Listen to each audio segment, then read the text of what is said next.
Assalamualaikum warahmatullahi wabarakatuh. Salam penjana, salam perdana perjuangan mahasiswa. Saya Muhammad Fadli bin Muhammad Saleh dari Fakulti Kejuruteraan Elektrik dan Elektronik, mahasiswa pelajar tahun 3 yang akan bertanding di kerusi Fakulti FKEE dengan moto yang dijunjung, Mahasiswa Bistari, Inspirasi Universiti.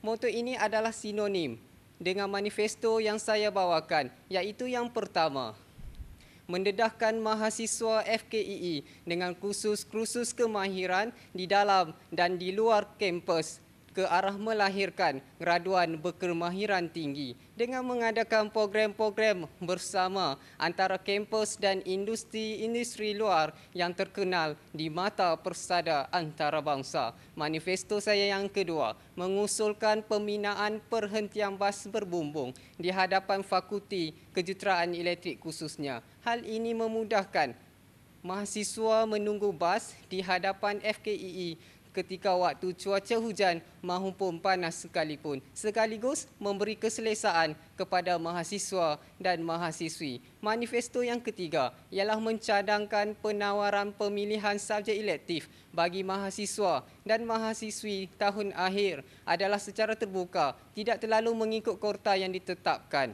Hal ini akan memberi hak kebebasan kepada mahasiswa untuk memilih subjek yang mereka minati. Manifesto saya yang keempat ialah memastikan pelaksanaan jadual yang lebih sistematik dan tidak membebankan yang pelajar. Yang kelima, mengadakan program-program bagi membantu meningkatkan pembangunan insaniah mahasiswa yang melibatkan semua tahun pengajian di fakulti dengan mengenalkan etika-etika, budaya belajar, sasiah budi pekerti dan perpaduan kaum di antara mahasiswa. Apa yang diperkatakan sebentar tadi, saya akan berusaha sebaik mungkin agar cadangan ini menjadi kenyataan.